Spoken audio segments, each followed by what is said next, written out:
வருண்குமார் வந்து நாம் தமிழர் கட்சி வந்து பிரிவினைவாத கட்சி அப்படின்னு பேசியிருக்காரு. இந்த பேச்சு வந்து அபத்தமானது, ரொம்ப தவறான ஒரு பேச்சு. அதை கடந்து அவரோட அதிகார எல்லை தாண்டி பேசியிருக்காரு. இங்கே வந்து அரசு ஊழியர்கள் வந்து அரசியல் பேச முடியாது, அரசியல் தொடர்பான செயல்பாடுகளில் ஈடுபட முடியாதுங்கிறது அடிப்படை விதி. அதை மீறி ஒரு கட்சிக்கு எதிராக தொடர்ச்சியாக வந்து உள்நோக்கத்தோடு செயல்படுறாரு.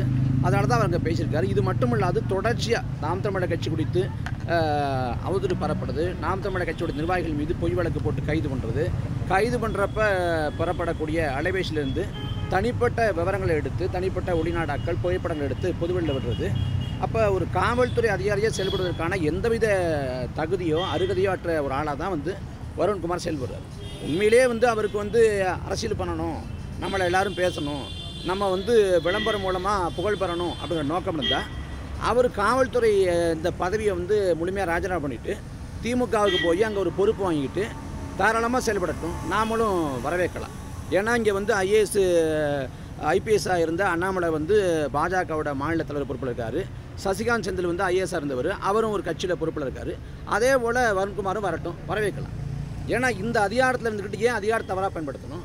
நீங்கள் வந்து திமுகங்கிற கட்சிட்டு சம்பளம் வாங்கலை, மக்களோட வரி பணத்தை சம்பளம் வாங்குறீங்க. மக்களோட வரி பணத்தை சம்பளத்தை வாங்கிட்டு ஒரு கட்சிக்கு வந்து ஒரு மூன்றாம் தர அல்லக்கை போல், ஒரு கைப்பாவை போல் செயல்பட்டு என்ன செய்ய போகிறீங்க? சபரீசன் உதயநிதி நெருக்கமாக இருக்கிறதா சொல்கிறாங்க. அப்போ சபரீசன் உதயநிதி வந்து நெருக்கமாக இருக்கிறதால எந்த எல்லைக்கும் போகலான்னு நினைக்கிறாரா? நாம் தமிழர் கட்சியை சேர்ந்த திருப்பதி கண்ணன் 2 பேரை கைது பண்ணி கொண்ட காவல் நிலையத்தில் வச்சு விடிய அடித்து உரித்து ஆபாசமாக பெண் காவலர்களை விட்டு பேச வச்சு, இதெல்லாம் தவறு இல்லையா? இப்போ வருண்குமாரோட மனைவி பிள்ளைகளை பேசக்கூடாது தான், யார் பேசாலும் தப்பு தான். அப்படி பேசுனாங்கன்னா சட்டப்பூர்வமாக என்ன நடவடிக்கையோ எடுங்க, ஒரு பிரச்சனையும் இல்லை. ஆனால் அவங்க குடும்பத்தை பேசக்கூடாதுன்னா அப்போ எங்கள் குடும்பத்தை பேசலாமா? எங்கள் அண்ணனியை பேசலாமா? அண்ணன் சாட்டை துறைமுகம் குறித்து திருச்சி சூர்யான்னு ஒரு ஆள் தொடர்ச்சியாக அவதூறாக பேசுகிறேன். அது குறித்து புகார் கொடுத்தது இதே திருச்சியில். ஏன் வழக்கு போடுறேன்? ஏன் எந்த நடவடிக்கை எடுக்கலை? அப்போ வருண்குமாரை பற்றி பேசக்கூடாது, குடும்பத்தை பற்றி பேசக்கூடாது, மற்ற எல்லாரும் பற்றி பேசலாமா? மான அவமானம், அவதூறு, கோபம், உணர்ச்சி எல்லாமே எங்களுக்கு இருக்குல்ல. அப்போ வருண்குமார் வந்து எல்லையை மீறி செயல்படுறாரு. அதுக்கு சட்டபூர்வமாக நாங்கள் என்ன செய்யணுமோ அதை செய்வோம். இன்றைக்கி ஐயா சங்கர் ஜிவால்கிட்ட வந்து புகார் கொடுத்துருக்கோம். அவங்க எங்களோட புகாரை வந்து வாசித்து பார்த்தாங்க, அவங்க கேள்விகள் கேட்டாங்க. நாங்கள் உரிய நடவடிக்கை எடுப்போம் அப்படின்னு உறுதி கொடுத்துட்டாங்க. நாங்கள் நம்புகிறோம் எடுப்பாங்கன்னு.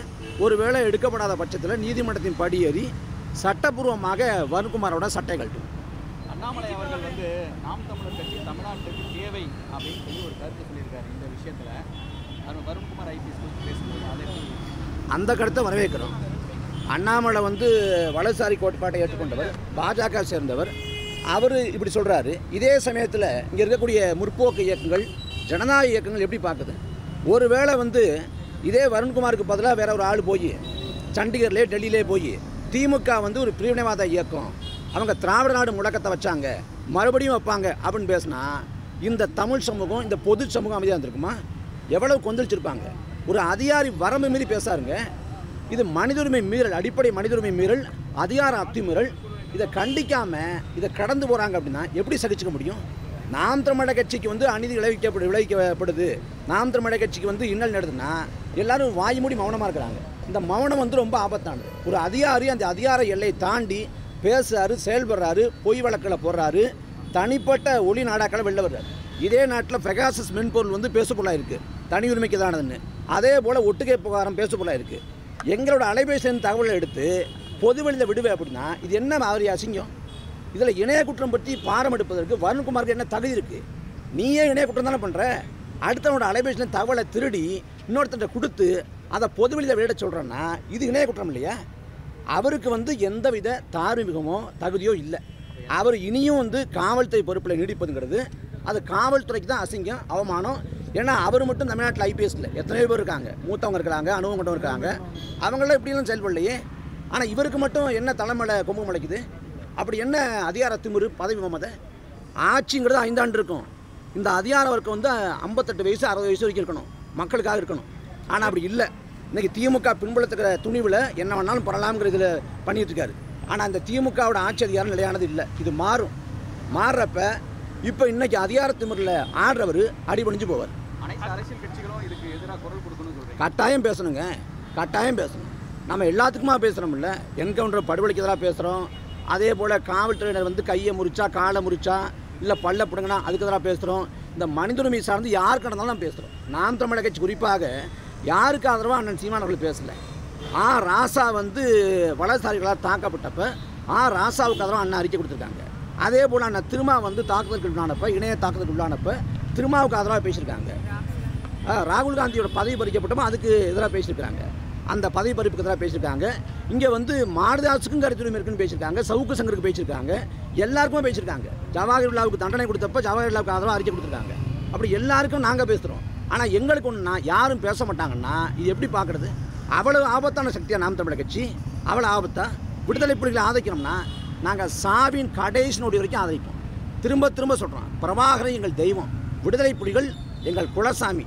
நீ வழக்க போடுவே, சிறைப்படுத்துவே, குண்ட சட்டத்தை பாய்ச்சுவே, தேசிய பாதுகாப்பு சட்டத்தை பாய்ச்சுவே, இல்லை எண்ணெயை கொண்டு வருவேன், என்ன பண்ணாலும் நாங்கள் விடுதலை புலிகளை ஆதரிப்போம், காதலிப்போம், நேசிப்போம், கொண்டாடுவோம். இதை சொல்லி எங்களை முடக்கிடலாம் அப்படின்னா இது வந்து எங்களுக்கு எந்த சிறுமையும் இல்லை.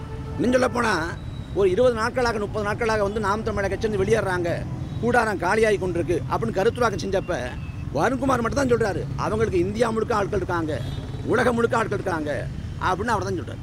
அப்போ அந்த வகையில் நாம் தமிழர் கட்சியோட எழுச்சியை கண்டு பலர் வந்து பயம் கொள்கிறாங்க. அப்படி பயம் கொள்கிற ஒரு ஆளை தான் நாங்கள் வந்து வருண்குமாரை பார்க்குறோம். அதே போல் இன்றைக்கி அண்ணாமலை அவர்கள் வந்து எஸ்பி வருண்குமார் பேச வந்து பெரிதுபடுத்த வேணாம் அப்படின்ற மாதிரி சொல்லியிருக்காரு. அதை பற்றி உங்களுக்கு ஒருவேளை பாஜக வந்து பிரிவினைவாதம் பண்ணுது, அவங்க இந்து முஸ்லீம் அப்படின்னு சொல்லிட்டு நாட்டை துண்டாடுறாங்க அப்படின்னு வருண்குமார் பேசியிருந்தா பெருசுப்படுத்தாமல் அண்ணாமலை இருந்திருப்பாரா? பேசியிருப்பார்ல. பாஜகவை சேர்ந்த செய்தி தொடர்பாளர் புரட்சி கவிதாசன் பேசுவார் நியூஸ் 1 தொலைக்காட்சியில். பேசுகிறப்ப வந்து எங்களுக்கு அடுத்து தான் அவரும் சொல்கிறார், விடுதலை புலிகள் எங்கள் குலசாமிங்கிறார். அப்போ அதனால் பாஜக வந்து பிரிவினைவாத இயக்கம், அவங்க நாட்டை துண்டாட பார்க்குறாங்க அப்படின்னு யாராவது பேசுனாங்கன்னா அண்ணாமலை மௌனமாக கடந்து போவாரான்னு கடந்து போக மாட்டார். அப்போ அவங்களுக்கு வந்தால் தான் வலிக்கும், எங்களுக்கு வருது வலிக்குது நாங்கள் பேசுகிறோம். நாம் தமிழர் கட்சிக்கு அவருக்கு வந்து ஆரம்ப காலத்துலேருந்தே தொடர்ந்து மோதல் இருக்குது பல மாதங்களா. இது வந்து ஆரம்பத்தில் இங்கே சரியாக கையாள தான் இப்போ வந்து சத்தீஸ்கர் போய் அவர் பேசுகிற அளவுக்கு எங்களுக்கு வந்து வருண்குமார் எதிரி இல்லை, உதிரி. அவர் ஏதோ வந்து என்ன சொல்கிறது, ஒரு மன மகிழ்ச்சி, ஒரு புலங்காகிதம், நம்மளை பேசுகிறாங்க, ஊடகம் பேசுகிறாங்க, நம்மளை கவனிக்கிறாங்க, ஒரு இயக்கத்தை எடுத்து சண்டை போடுறோம் அப்படின்னு மனசுக்குள்ள நினப்பு. அவர் மனநோயாளி போல் இது போல் செல்வார். நாங்கள் வந்து இடது கையால் புறந்தள்ளணும். அதே நேரத்தில் சட்டப்பூர்வமாக கடந்த முறை இந்த ஒளிநாடாக்கள் விட்டப்போ இதே அலுவலகத்துக்கு வந்து புகார் கொடுத்துருக்கோம். இந்த முறையும் புகார் கொடுத்துருக்கோம். நாங்கள் நியாயத்தையும் பக்கம் நிற்கிறோம், ஜனநாயகபூர்வமாக இயங்குகிறோம். யார் ஜனநாயகபூர்வம் இல்லாமல் சட்ட ரீதியாக இயங்காமல் யார் சட்டத்தை அத்துமுறாங்கிறத பார்க்குற நாட்டு மக்கள் தெரிஞ்சுக்கிட்டோம். இல்லை ஒரு அரசு அதிகாரிக்கு ஒரு அரசியல் கட்சி வந்து எதிர்த்து இப்படி அரசியல் செய்ய தேவையில்லை. என்ன தேவை இருக்குன்னு நினைக்கிறீங்க? அவருக்கு தேவை இருக்குல்ல, அவரை பற்றி பேச வேண்டிய தேவை இருக்குல்ல. வருண்குமார்னு அவர் வந்து பேசுபொருளாக மாறுறாருல, அதில் ஒரு இன்பம், அதில் ஒரு மன மகிழ்ச்சி. அவரே தாங்க, அதாவது உள்துறை அமைச்சகம் நடத்துது இந்த கூட்டத்தை, வந்து உள்துறை அமைச்சகம் நடத்துது. அதில் வருண்குமாரும் பேசுகிறார். எவ்வளோ மணி நேரம் பேசினார், எவ்வளோ நிமிஷம் பேசினார் தெரில, ஆனால் பேசியிருக்காரு. அவர் பேசிய முழு பேச்சு வெளிவந்துச்சானா வெளி வரல. நாம் தமிழர் கட்சி குறித்து பேசுனது மட்டும் வெளி வருது. அப்போ யார் வெளியிட்டது, யார் அந்த காணொலி பதிவு பண்ணது? காணொலி பதிவு பண்ணது வருண்குமார் ஆள், வெளியிட்டது வந்து வருண்குமார் தான். ஏன்னா அடுத்தவங்க அலைபேசியில் இருக்கக்கூடிய தகவலே எடுத்து வெளியிடக்கூடிய வருண்குமார் தான் சொந்த பேச்சை வெளியிடாமல் இருப்பாரா? அவரே வெளியிட்டு அதன் மூலமாக பேசு பொருளாக தன்னை மாற்றி அதில் ஒரு இன்பம், ஒரு சிற்றின்பம், அதுதான் காண்றது. திருச்சி புறநகர் மாவட்ட காவல் கண்காணிப்பாளர் வருண்குமார் ஐபிஎஸ் அவர்கள் தொடர்ச்சியாக மிக வன்மத்தோடும் காழ்ப்புணர்ச்சியோடும் நாம் தமிழர் கட்சி நிர்வாகிகள் மீதும் அதனுடைய தலைமை ஒருங்கிணைப்பாளர் அண்ணன் செந்தமிழன் சீமான் மீதும் அவதூறு பரப்பும் நோக்கத்துடன் சட்டவிரோதமாக செயல்பட்டு வருகிறார். அவருடைய எல்லைக்குட்பட்ட காவல் நிலையங்களில் ஏராளமான பொய் வழக்குகள் நாம் தமிழர் கட்சியினுடைய நிர்வாகிகள் மீது பதியப்பட்டுள்ளன. அவ்வாறான ஒரு வழக்கில் கைது செய்யப்பட்ட கட்சியினுடைய கொள்கை பரப்பு செயலாளர் சாட்டை துரைமுருகனுடைய கைபேசியிலிருந்து கைது செய்யப்பட்டவுடன் அவரிடம் இந்த கைபேசி கைப்பற்றப்பட்டது. அந்த கைபேசியிலிருந்து எடுக்கப்பட்ட தனிப்பட்ட உரையாடல்களை 3ஆம் நபர்கள் மூலமாக அதை வெளியில் கொண்டு கொடுத்து அவர்கள் மூலமாக சமூக வலைதளங்களிலே அவை ஒளிபரப்பப்பட்டன. அதோடு மட்டுமல்லாமல் தொடர்ச்சியாக அவரே ஒரு பொய்யான புகாரை திருச்சியினுடைய தில்லை கங்கா நகர் காவல் நிலையத்தில் வந்து பதிவு செய்து அதன் அடிப்படையில் கைது செய்யப்பட்ட 2 நபர்களை சட்டவிரோதமாக இரவு முழுவதும் அடைத்து வைத்து கண்களை கட்டி அவர்களை அதாவது ஏஆர் போலீஸ் பெண் காவலர்கள் ஏஆருக்கு காவல் பிரிவை சேர்ந்த பெண் காவலர்களை வைத்து இரவு முழுவதும் அடித்து கொடுங்காயத்தை ஏற்படுத்தியிருக்கிறார். மறுநாள் அவர்கள் ரிமாண்ட் செய்யப்படும் போது மேஜிஸ்ட்ரேட்டை அந்த காயங்களை குறித்து வைத்து மருத்துவமனைக்கு அனுப்பியிருக்கிற நிலைமைக்கு அவர் உருவாக்கிவிட்டார். அதோடு மட்டுமல்ல, தொடர்ச்சியாக தன்னுடைய முன்பு பயன்படுத்திய எக்ஸ் தளத்தில் இருந்தும் தன்னுடைய வாட்ஸ்அப் மூலமாகவும் நாம் தமிழர் கட்சி நிர்வாகிகளை பற்றியும் நாம் தமிழர் கட்சி பற்றியும் மிக அவதூறாகவும் மறைமுகமாகவும் நேரடியாகவுமே அவர் மிரட்டல் துணையிலே செய்திகளை வெளியிட்டு வந்தார். இதனுடைய தொடர்ச்சியாக சில நாட்கள் முன்பு சண்டிகரில் நடைபெற்ற ஒரு அகில இந்திய காவல் அதிகாரிகளுடைய மாநாட்டில் நாம் தமிழர் கட்சி ஒரு பிரிவினைவாத இயக்கம் என்ற ஒரு கருத்தையும் சொல்லியிருக்கிறார். எந்த விதமான அனுமதியும் இல்லாமல் அந்த கலந்தாய்வு கூட்டத்திலே அவர் கலந்து கொண்டதாக தான் எங்களுக்கு தெரிய வருகிறது. காவல்துறை அல்லது அதனுடைய தலைமையோ அவருக்கு இதற்கான அனுமதியை கொடுத்ததாக எங்களுக்கு தெரியவில்லை. ஆனால் அப்படி ஒரு கூட்டத்திலே கலந்து கொண்டவர் நாம் தமிழர் கட்சியை குறிவைத்து எங்களுக்கு உலகம் முழுக்க கிளைகள் இருக்குது, அதனால் இவர்கள் தொடர்ந்து இது போன்ற பிரிவினைவாத செயலில் ஈடுபடுவதாக சுட்டி காட்டியிருப்பது, பேசியிருப்பது அவருடைய அதீத வெறுப்புணர்ச்சியும் அதீதமான காழ்ப்புணர்ச்சியும் காட்டுகிறது. தொடர்ந்து தன்னுடைய பதவியை துஷ்பிரயோகம் செய்து நாம் தமிழர் கட்சி மட்டுமல்லாமல் குறிப்பாக இந்த ஆளும் திராவிட முன்னேற்ற கழகத்துக்கு எதிராக செயல்படும் சமூக சேவர்கள், பத்திரிகையாளர்கள், திரு ஃபெலிக்ஸ் ஜெரால்ட் உட்பட பல நபர்களை குறிவைத்து அவர் செயல்பட்டு வருவதன் நோக்கமே தன்னுடைய ராஜ விசுவாசத்தை ஆளுங்கட்சிக்கும் முதலமைச்சருடைய குடும்ப உறுப்பினர்களுக்கும் காட்டுவதற்காக மட்டும்தான் என்பதை நாங்கள் குற்றச்சாட்டாக வைக்கிறோம். தொடர்ந்து இதுபோல் அவர் சட்டத்தை மீறி தன்னுடைய அதிகார துஷ்பிரயோகத்தை செயல்படுவதால் அவர் உடனடியாக அந்த பதவியிலிருந்து மாற்றப்பட வேண்டும். மாற்றப்பட்டாலும் வேறு ஒரு சென்சிட்டிவான போஸ்ட்டில் அவர் போட்டால் திருப்பி இதே மாதிரி தொடர்ந்து அவர் தன்னுடைய சட்டவிரோத செயலை செய்வார்.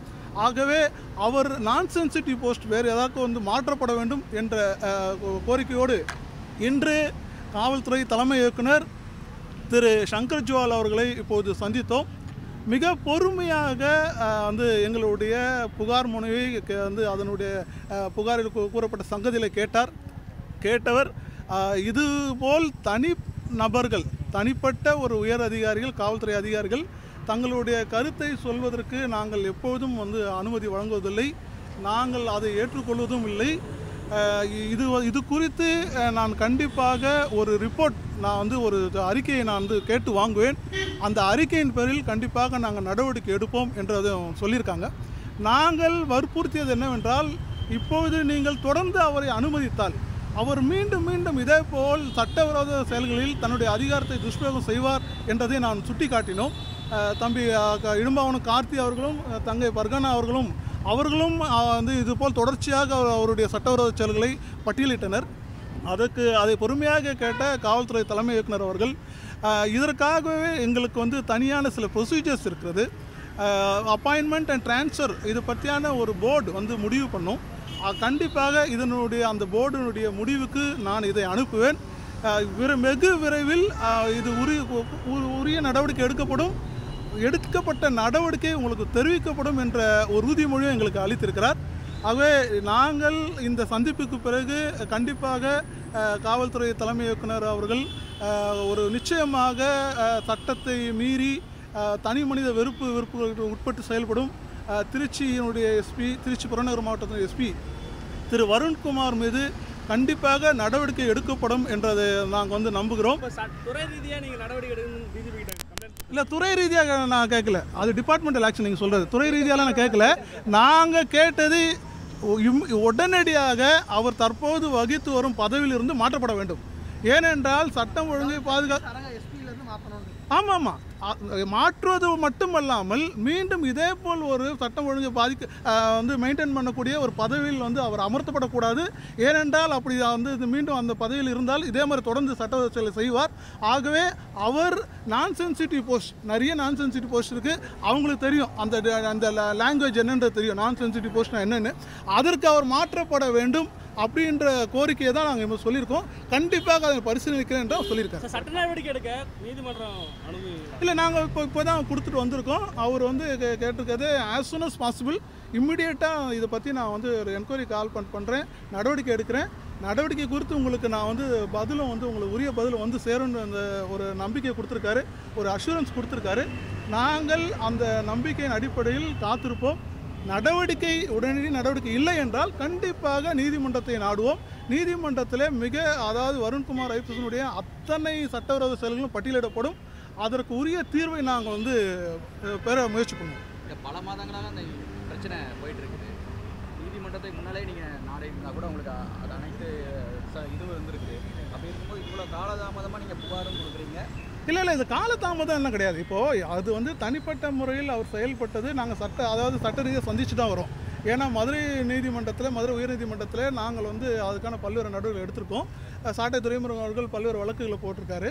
அது மட்டும் இல்லாமல் இப்பொழுது அவருடைய முழுமையான வன்மம் எங்கே வெளியே வருதுன்னா, தான் எந்த அனுமதியும் அவர் பெற்றதாக தெரியவில்லை. எந்த அனுமதியும் பெறாமல் இவராக போய் ஒரு அந்த கருத்தரங்கில் இப்படி ஒரு சப்ஜெக்டை பேச போகிறோம், இதுதான் விஷயம்ன்று தன்னுடைய தலைமை அதிகாரி யாரிடமும் அவர் வந்து அனுமதி பெற்றதாக தெரியல.